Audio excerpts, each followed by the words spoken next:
Magandang hapon po sa ating lahat. Lagi po magandang hapon kahit nasa gitna tayo ng mga pagsubok.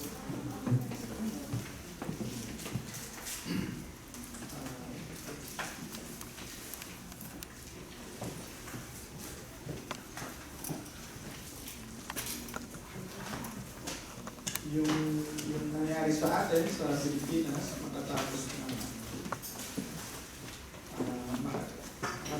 ng nangyaring bombing ay meron ng lindol. Doon sa ilan po doon sa aksidente sa bombing ay isa po doon ay anak ng pastor ng kama ko at yung apo ng pastor. At tunay nga po na sa mga ganong pagkakataon, nagtatanong tayo, di ba? Bakit na inaalaw yun? Ang alam natin, ang Diyos ang may hawak ng lahat. At sa panahon ng mga hindi masagot na katanungan, ang sinasabi ng Diyos is, be still, dahil siya pa rin ang Diyos. Amen. Sa pagpapatuloy natin sa pag-aaral patungkol sa pagkilala sa Panginoong Hesus, marami tayong alam siguro sa patungkol sa Panginoon. Alam natin siya ay manggagamot, siya ay nagpapala. Pero itong series na ito ng I Am, ay kinikilala natin hindi yung mga ginawa lang ng Panginoong Hesus, kundi sino mismo ang ating Panginoon. Sino mismo. Siguro sa hapon na ito, pag-usapan natin ay medyo heart to heart. Alam niyo po, yung pagpapakilala ni Jesus na siya yung Good Shepherd ay isa siguro sa pinakamagandang paglalarawan ng ating Panginoong Jesus kung sino siya sa atin. Now, wala mong nag-e-expect para sa isang sheep na maging responsable siya sa kanyang sarili. At tayo po ay inilarawan ng mga tupa. No? Ang may-ari ng isang kawan ay kadalas ay kumukuha ng mga shepherd para pangalagaan ang mga tupa. So, ang pangunahing gawain ng shepherd ay tanggapin ang isang responsibilidad na maging safe, maging secured, no? Maging safe, secured, at ano pa? Satisfy ang isang tupa. Parang SSS yun. Safe, secure, and satisfied. At yan ano yung paggawain ng shepherd, no? At sa Panginoong Hesus, meron po tayong ganyan. At alam naman natin na yung purpose nga ng kanyang pagdating doon sa John 10:10, na tayo po ay magkaroon ng buhay at magkaroon ito ng may kasaganaan. At ang purpose naman ng kaaway ay magnakaw, pumatay, at manira. No? So, nung mga panahon na yan, doon sa Middle East, no, ang pagpapaliwanag po nila, yung mga tupa ho ay inilalagay sa isang kulungan. Yung panahon na yan, ang Panginoong Hesus, ang ginagamit na ay mga bato. Yung bato na yon ay tumataas minsan ng hanggang 10 talampakan. Bakit mataas? Dahil nga maraming mga lobo at sa ganung taas ay mahihirapan na silang pumasok, bagamat ang ilan ay nakakapasok. At yung forma ng kanilang kulungan ay iisa lang ang pinto, at ang pintuan na yon, ang tumatayong pinto mismo ay shepherd. Ibig sabihin doon, walang makakapasok at walang makalalabas na hindi alam ng shepherd. At naghahalin-halin sila. At yung mga tupa doon ay galing sa iba't ibang mga grupo ng mga tupa. No? At yung mga tupa, isa pa sa katangian nila ay kilala nila yung tinig ng kanilang shepherd, at yung mga shepherd, kilala nila yung kanilang mga tupa. Kaya kahit pagsama-samahin sila sa isang lugar, pag nagsalita yung shepherd, alam ng tupa kung sino ang kanilang susundan. Alam ng tupa ang kanilang susundin na boses. At yun po ay magandang paglalarawan kung ano tayo sa Panginoon. Na tayo ay mayroong isang shepherd na nangangalaga sa atin. No? Hindi ho tayo pinababayaan. So, sa pagpapakilala ni Jesus na siya yung good shepherd, makikita natin dito na siya yung good shepherd who cared for us. Ang sabi ng salita ng Diyos, yung hireling, pag may problema ay tumatakas because hindi siya nag-take care doon sa tupa. Di ba? Pero yung tupa, kilala naman niya yung kanya talagang shepherd. At yung tunay na shepherd ay inaari at nagmamay-ari ng tupa. Ganito lang po yan eh. Ang isang bagay ng pagmamay-ari mo, pinaglalaban mo, hindi po ba? Amen. Diba? Kaya nga, pag may ibang umaaligid-aligid doon sa inyong karelasyon eh, talagang nagiging lobo yung tupa, diba? Bakit? Kasi may pagmamay-ari, diba? Ayaw mong mawalan ka. Bakit po? Kasi natural mo yun sa atin. At nung sinasabi ni Jesus, alam ko, kilala ako ng aking tupa, kilala ko sila. At ang sabi doon, may kita natin doon sa verse na binasa kanina, umaalis daw yung hireling. Bakit? The hired hand is not the shepherd and does not own the sheep. Hindi kasi nila pagmamayari, kaya sila ay tumatakas. Pag may problema na, aalis na. Pag masaya, kasama. Diba? Yun yung ano. Happy, di ba? At sabi nga nila, malalaman mo ang tunay na kaibigan, di sa panahon ng inuman, kundi sa panahon ng iyakan. At lagi natin tatandaan si Jesus, yung good shepherd ay nag-care dahil ang pangunahing dahilan, kaya siya pumunta, ay para magbigay. He came to give, and sabi, I come that they may have life. Tapos sinabi pa rin niya, isa pang binibigay niya, yung mismong buhay niya ay ibinibigay niya para kanino? Para sa mga sheep. Diba? So, kilala rin niya kung sino ang kanyang mga sheep. Kilala niya. Doon sa Gospel of John, makikita natin, no, na yung salita hong no doon, yung salitang yung no, hindi lamang po ito na alam mo ang pangalan. Kasi pa pwedeng magkaroon ka ng maraming impormasyon sa tao, pero hindi mo siya kilala. Halimbawa, pwede natin i-google ang pangalan ni Bina, di ba? Mag-google natin. Ni Presidente Duterte, mag-google natin. Ang tanong, kilala ba natin? Di ba? Malalaman natin yung saan nag-aral. Di ba? Pero ano ang ibig sabihin pagkakilala? Ganito yan. Tingnan mo yung katabi mo. Diba? Yan. Pagka kaibigan mo yung katabi mo, tingin pa lang nagkakaunawaan na. Tama ba yun? Diba? Pagka kilala mo yung kaibigan mo, tingin pa lang eh. Kaya nga pag may nagsabi, pagkakatinginan lang, alam na eh. Oo. Kaya minsan pagka nagsasalita mo, takot ako pag nagtinginan, baka kala sila yun. Hindi. Mga kapatid, kilala tayo ng Panginoon. At dahil kilala niya tayo, alam niya ano ang ating pangangailangan. Alam niya. Di ba? Alam niyo po yung mga tupa, sabi doon sa nabasa ko patungkol sa mga tupa, iba't ibang klase rin pala ang timpla ng tupa. Iba't iba yung topak ng tupa.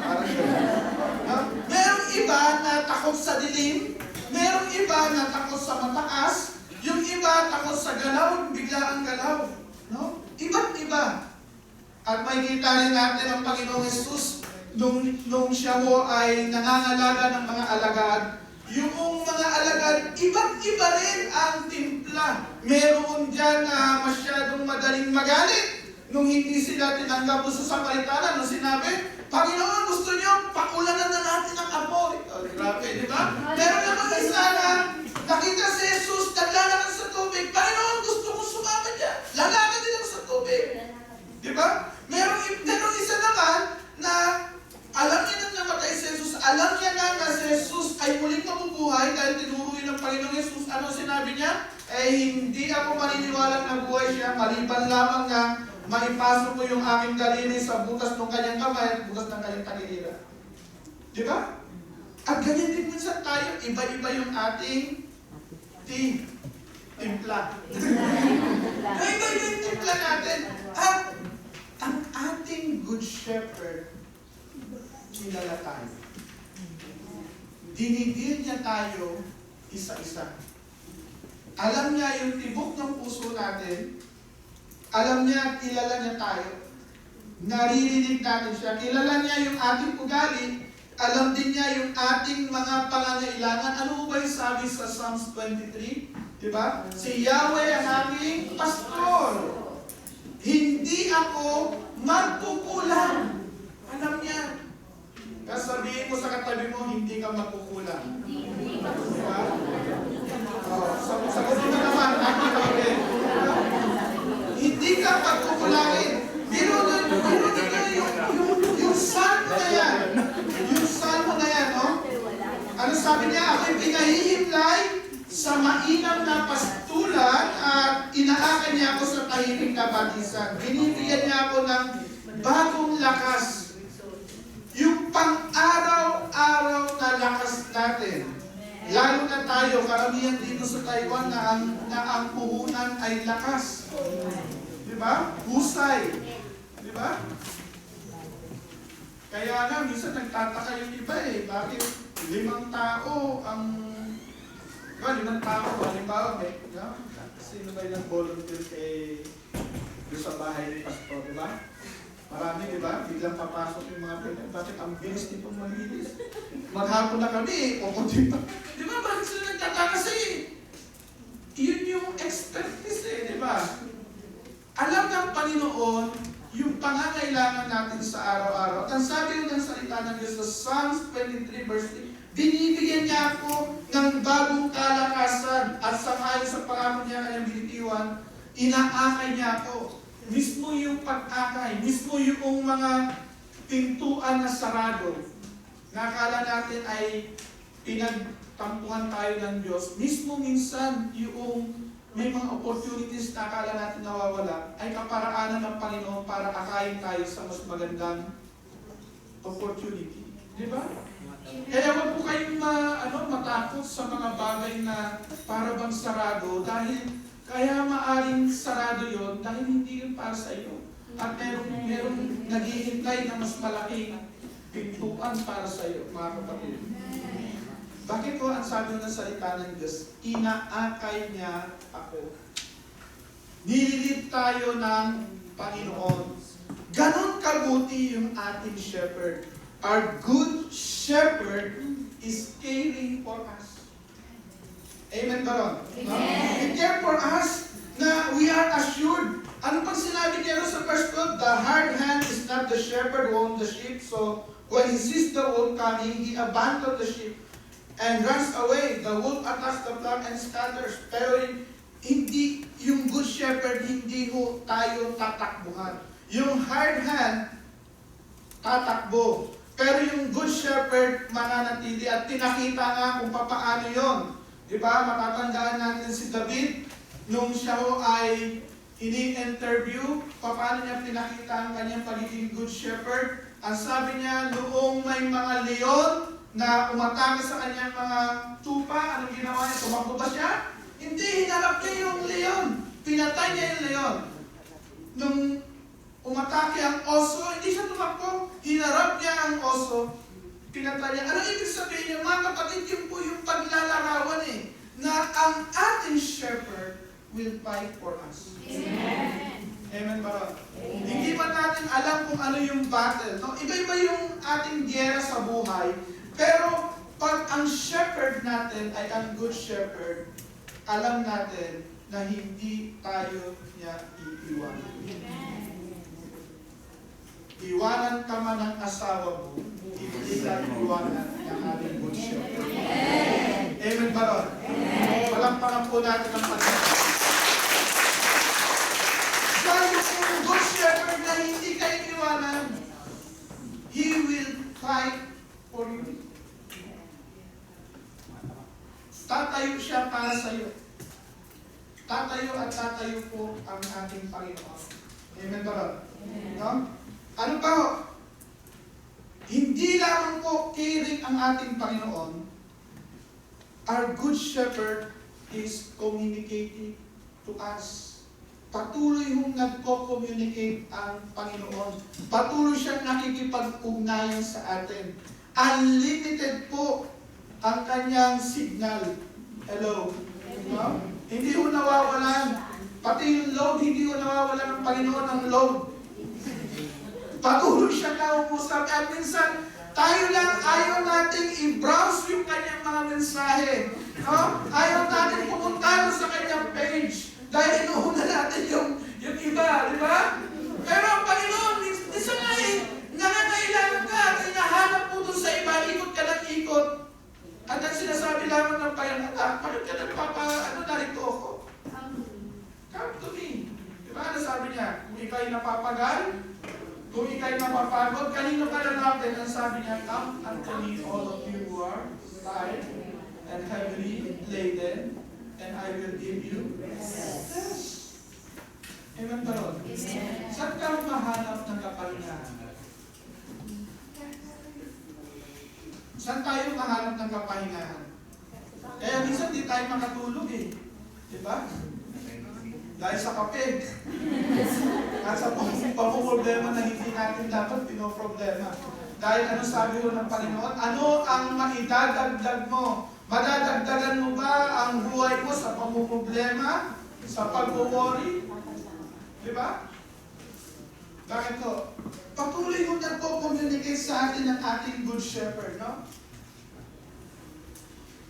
Alam niyo po, maraming nagtatanong, bakit ang pangunahing parte ng worship service ay ang panangaral ng salita ng Diyos? Diba? Sabi ko sa Titus 1 verse 3, basahin ko po, He brought His word to light through the preaching. Dahil daw sa pangangaral, na ipapaliwanag ang mensahe ng Diyos. Ganon din yung sinabi sa Psalms 119 verse 130. Ano sabi ron? The unfolding of your words gives light. Sa pamamagitan po ng nasusulat sa kanyang kasulatan, nangungusap po ang Diyos. At sa pangangaral mo ng salita ng Diyos, ang sabi nga ni Pablo yung foolishness of the preaching. Yun po yung ginagamit ng Diyos na isa sa mga kaparaanan upang tayo ay makatanggap ng mensahe niya. No? Ito po ang sabi ho, paano naman yung hindi nakakarinig? Ano sabi niya sa Romans 10:14, paano sila makarinig kung hindi nangangaral? Diba? Dahil ang kailangan daw, may pangalanan. Sabi sa Roma 10:14. Dahil ang pananampalataya ay dumarating sa pamamagitan daw ng ano? Pagbabasa ng mga post sa Facebook. Hindi, di ba? Ano sabi na salita ng Diyos? Ang pananampalataya ay dumarating sa pakikinig at pakikinig ng salita ng Diyos. Amen pa ron? Amen. At ang konotasyon po niyon, yung pamamahayag ng salita ng Diyos, yun po yung kaparaanan ng Panginoon upang maihayag yung kalooban niya. At nangusap po ang Diyos sa atin. Yung banal na Espiritu, nangusap sa ating Espiritu sa pamamagitan ng pangangaral ng salita ng Diyos. Ganon din naman, kung bakit tayo sinasabi ng salita ng Diyos, sabi ni God kay Joshua na patuloy mong i-meditate ang Word of God, no? At ganoon din naman sinabi ni Paul kay Timothy, preach the Word in season and out of season. Napaka-makapangyarihan po ng salita ng Diyos. At ang Panginoon ay patuloy pong nagpo-communicate. No? Ano sabi rin sa John 10:3 and 4? He called His own sheep by name and leads them out. Kahit yung panawagan ho natin, na kung ano man yung, kung saan man tayo inilitid ng Lord, malalaman mo sa oras ng pakikipag-ugnay at pakikipag-usap mo sa Panginoon. No? Papasok naman tayo sa individual na pakikipag-usap sa Diyos. Kilala tayo ng Diyos at ang kanyang mga tupa ay nakikinig sa kanya. Patuloy mo siya nangungusap sa atin. Kumusta naman po ang ating pakikinig? Nangungusap po ang Panginoon. Kahit po sa mga desisyon natin, matatandaan ko noong 2013, ito yung panahon na kung saan ay halos siguro pag pumunta kami sa opisina, inaabutan kami ng alas 12, isa hanggang alauna. Ang dami namin ginagawang project proposal. At ako, pati si Lee, kasama yung national director ng Children's Network sa Pilipinas. Pero habang tumatagal yun, yung mga proposal bumabalik, inaayos namin, at nakakalangin kami, no? At yung panahon na yun, tapos na yung naipasa na yung batas kasambahay kasi kasama kami doon sa naglalabi yung batas na yun. Tapos nabuo na rin yung PMAT, yung Philippine Interfaith Against Human Trafficking, kasama ang Catholic Bishop Conference, National Council of Churches of the Philippines, at PCEC. Ako minsan nag-represent ng PCEC. At yung panahon na yun, medyo, at dahil kasi pagka nakapagtapos ka, naipasta mo na yung batas kasambahay, parang yung aming, yung drive mo parang nakagraduate parang nabakante, no? Panginoon, saan mo naman kami inililid? Yan, di ba? Oo. At gano'n, tapos, mga ganitong panahon na yun, mga gospel, tumating sila pastor, sila Ka Robert, no? Si Ate Nat, at pumunta sila sa National Office ng Evangelical Center at naghahanap sila ng pastor at mapapag-missionan ng youth. At nandoon ako. At naghahanap na sila, nagbigay ako ng ibang pangalan, ay ng mga pangalan, at syempre wala yung pangalan ko rin, bakit ko bibigay yung pangalan ko rin, dahil namin ginagawa. At sabi ni Pastor Porter, how about you? Me? I'm busy here. Pero siyempre, dahil ikaw ay kumpa, may kinig ka pa rin sa Panginoon kasi wala namang accident ka sa Lord. Sabi niya, you just send your resume. So I just send yung resume. Tapos yung panahon na yun, bigla namang dumating si Yolanda at nataon dun yung aming pero yung aming atensyon,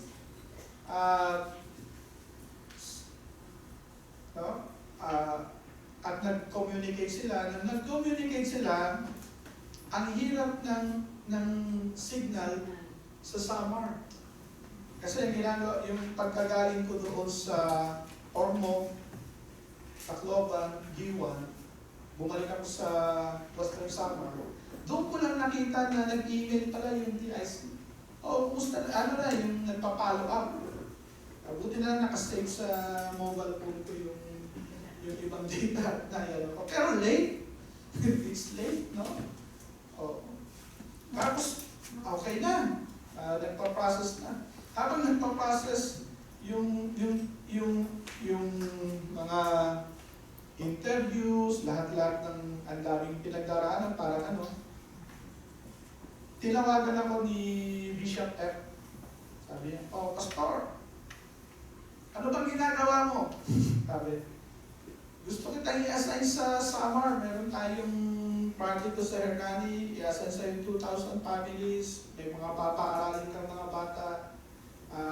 Help yung rebuild yung coastal areas, mga babahay. Masarap yun, di ba? Tapos sabi ko, pastor, meron na po akong tinawagan na ako ng TIC, no? Ng Taipei International Church Bus. Hindi, saka na muna yun. National Bishop ng Siyempre, yes sir ka ron, pastor ka din. Yes sir. O sige po. Tapos tawagan na ako, pastor ano ba? Meron na tayong bagong tapos pinost pa sa Facebook yung maganda sa sakyan. Yun yung magiging magiging service, no? Galing din to. So nagpe-pray, no? Pero yung heart noon ay to shepherd the flock. Kasi isa sa mga learning ko doon sa advocacy namin sa Human Capital.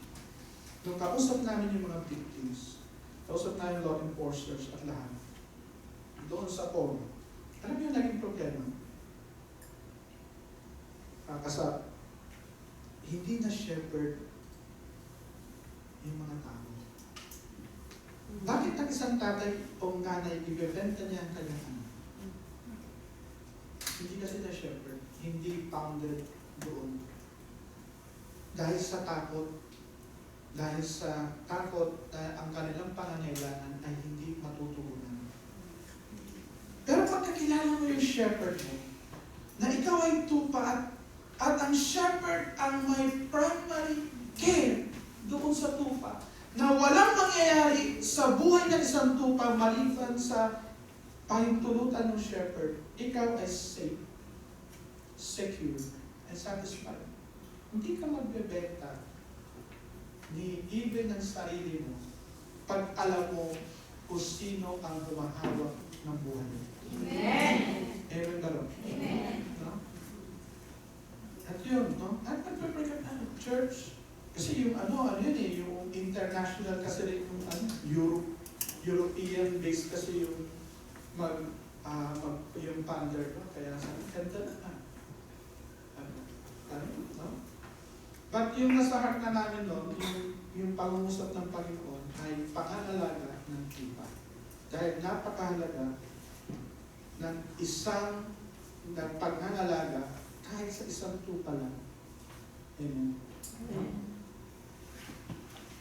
At nagko-communicate po sa atin yung shepherd. Kung tayo man ay mga nasa pagdidesisyon, lagi namin alamin, kahit na napakagwapo ng ihaharap sa iyo, kapatid. Alamin mo, Panginoon, ito ba, siya ba ang kalooban mo para sa akin? Yun. Yun yung pasline doon, di ba? Yung ano man ang offer sa iyo, aalamin mo pa rin, Panginoon, ito ba ang kalooban mo para sa akin? Amen ba ron? Ano ba yung ino-offer sa atin? Aalamin mo pa rin. Nakuha mo ba natin? Dahil nakikipag-communicate po yung shepherd natin eh. At tayo po ay ililid niya sa maayos na batisan, sa green pasture. Amen ba ron? At lagi mo nating paniwalaan na minsan, madilim yung gubat na daraanan mo para ka makapunta doon sa green pasture. Ano sabi ng salita ng Diyos? Though I walk through the valley of the shadow of death. There are times na meron sa ating panahon, sa ating buhay, na dumaraan tayo sa madilim, sa valley of the shadow of death, pero yun pala, yun yung way para makapunta tayo doon sa pangako ng Diyos. Amen ba ron? Kasi ganun yung pinangakot nila sa akin nung sabi sa akin ng isang kapartner, alam mo, pastor, bakit? Gano'n nakatagal yung church na yan? Tapos sabi, tapos wala doon sa loob. Ang gagawin mo niya, mag-troubleshoot ka. Maraming trouble dyan. Hindi, totoo yun. Yan talaga word yan. Hindi, maraming trouble. Dalawa kami ni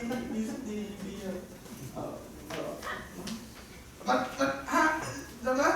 Tapos yung isa,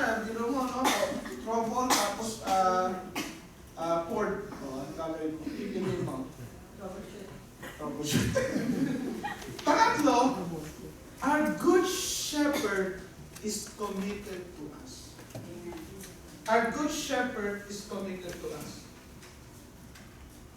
May mga iba kasi yung committed, iba yung concern. Alam niyo ba yung, di ba, kunyari, concern ka sa future mo. Okay. Concern ako sa mangyayari sa akin pagkatapos ko ng Taiwan. Concern ako sa mangyayari sa aking pagka-edad ko ng senior, di ba? Concern ako. Pwede ka kasing maging concern, di ba? Ano ang kaibahan ng concern at committed? Yung concern, kino-concern mo lang. Yung committed, ginagawa mo kahit hindi. Di ba? Kahit hindi magaan. Pagka committed ka sa isang bagay, yung maliliit, concern, ginagawa mo. Kasi committed ka eh. Di ba? Wala, narito naman yung SSS.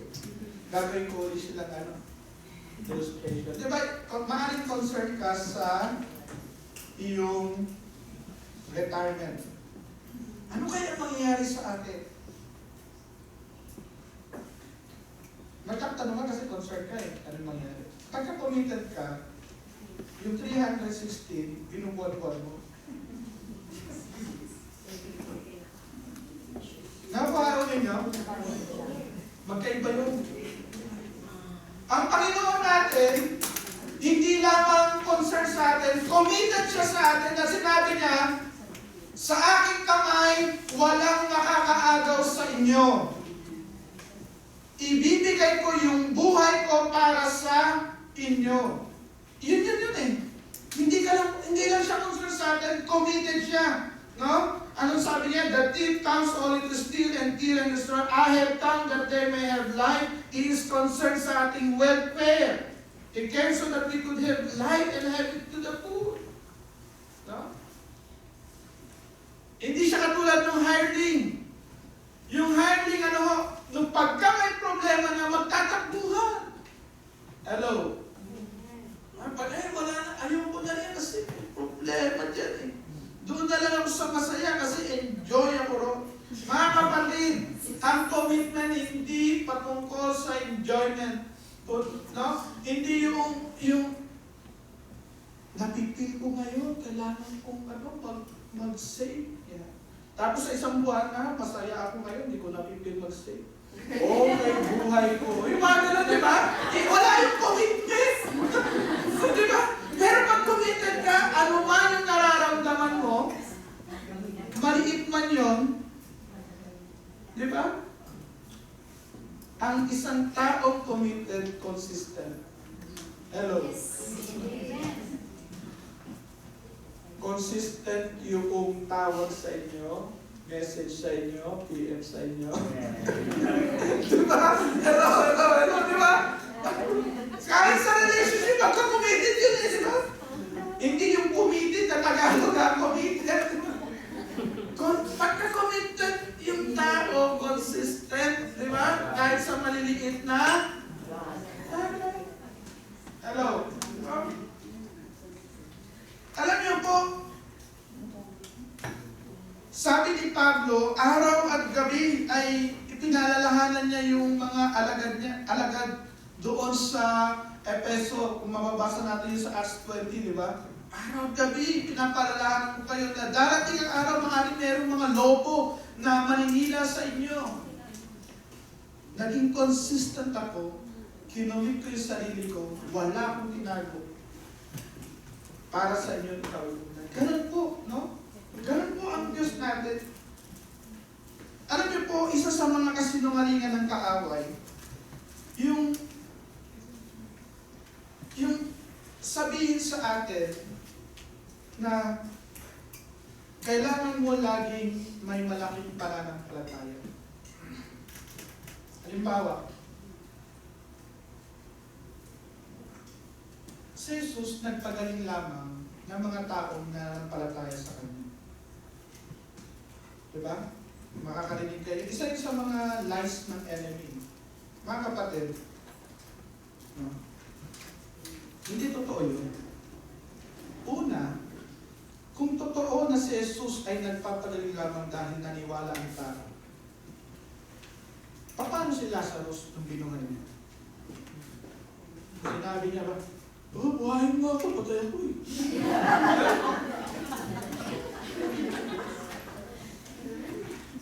Diba? Sabi sa Matthew 14:14, nakita ni Jesus yung malaking crowd and He had compassion on them and He healed them. Ang Panginoon ay compassionate. Dahil maraming pagkakataon na manghihina tayo, may mga pagkakataon na magdadoubt tayo. Tayo ay may mga pagkakataon na magiging unfaithful. Pero ang sabi ng salita ng Diyos, kahit na tayo maging unfaithful, si Jesus faithful pa rin sapagkat hindi niya madidinay kung sino siya. We have a faithful shepherd. At ang healer, hindi nakabase doon sa may sakit. Yung healing natin, hindi nakabase sa may sakit. Ang healing mo nakabase sa healer. Nakita ko kasi yung post nyo sa Facebook eh, meron isang kapatid. Sabi ko, oy kapatid, basahin mo yung Matthew 14:14, basahin mo ito, basahin mo yan, basahin mo yan. May pagkakataon na si Jesus, sabi ko sa Luke 7, nakita niya yung isang widow, umiiyak. Di ba, umiiyak yung widow? Bakit? Namatay yung kaisa-isa niyang anak na lalaki. Lumapit sa Jesus, nagdalang habag ang Panginoon Jesus, binuhay niya yung anak na lalaki. Hindi humingi yung widow na pagalingin na buhayin yung kanyang anak. Yung anak, hindi rin nagsabi, buhayin mo ako. Ano ibig sabihin niyo? Alam niyo yung tupa, pag naligaw, ang naghahanap yung shepherd. Pag yan nasugata, hindi niya sinasabi, oh, malaking pananampalataya ko, pagalingin mo. Hindi niya na kailangan magsalita. Bakit ko? Because the shepherd cares for him. And the shepherd is committed na ano man yung magandang inumpisa niya, tatapusin niya. Amen. He who began a good work in you will accomplish it, will complete it. Kukumpletuhin niya. Hindi nakabase sa atin, nakabase sa kabutihan niya. He is our good shepherd. Amen ba? Amen. And he is committed. Na ano man yung pinagkatiwala natin sa Kanya, ay hahawakan niya. Ano sabi niya? Binigyan ko sila ng buhay na walang hanggan, na sa aking kamay, at walang mga kaagaw. Walang mga kaagaw sa atin. Ganun ka makapangyarihan ng ating pinaglilingkurang Panginoon. Amen. At kung tatanggapin mo, walang malaking kasalanan kang gagawin para mo mapaliit yung kapangyarihan ng cross. Ang sabi ng Panginoon, gaano man kapula ang ating kasalanan, tayo naman sa Kanya. At gaano man yun, yung pula na yun, papuputiin niya. Hindi nakabase sa atin, hindi nakabase sa kabutihan natin, nakabase lagi sa kabutihan ng Diyos. Amen. Yun po yung shepherd. Yung shepherd ng ating soul. Yun po yung shepherd na tumatawag sa atin. No? No? Sabi ni Pablo, tinitiyak ko sa inyo ang mabuting gawa na pinasimulan sa inyo ng Diyos ay Kanyang lulubusin hanggang sa araw ng pagbabalik ni Kristo. John 10:28, I give them eternal life, and they shall never perish. No one can snatch them out of my hand. Alam niyo po, yung sheep at Christians, medyo magkakawin kasi yan eh. Yung mga sheep ay malinis o nililinis. At ganun din naman tayo, nilinis tayo ng Panginoon. Ang sheep ay harmless. At bilang mga mananampalataya, ay ina-expect din tayong maging ganun. Pero yung sheep, mahilig gumala. Sheep ay mahilig mag-wander. Di ba? wondering. At minsan, o kadalasan, gano'n din tayo. Nagwa-wonder yung ating isip, nagwa-wonder ano. Minsan pati yung paa natin, nagwa-wonder. Diba? Namamasyal tayo, nag-hop-hop-hop tayo kung saan man. At yung sheep, lagi niyang kailangan ang shepherd. Sheep cannot outgrow yung kanyang pangangailangan ng shepherd. At ganoon din tayo. Hindi porque 30 years na tayong Christian, 40 years na tayong Christian, hindi na natin kailangan ng Panginoon. Mas lalo natin kailangan ng Panginoon. Amen ba? Hindi natin ma-outgrow yun. At ang sheep, sinasacrifice. Nakasabi sa atin ang salita ng Diyos. Sabi ni Pablo, Romans 12 verse 1. We are also living sacrifice. Diba? To present ourselves as living sacrifice. Yun yung ating spiritual service. Alam niyo po, committed ang Panginoon sa atin. Ang tanong, kumusta naman kaya ang commitment natin sa Kanya? Alam niyo po, napakalaki ng pag-ibig ng Diyos. Yung pag-ibig na yun ay nagre-restore, nagpapalakas. Kung uhaw man tayo, siya po rin ang nagbibig sa atin. Sa hapon na ito, na-introduce kaming kantayo na alam naman ninyo, yung Shepherd of My Soul. Tawagin po yung praise and worship. Awitin po natin yung hapon na ito. At namnamin po natin yung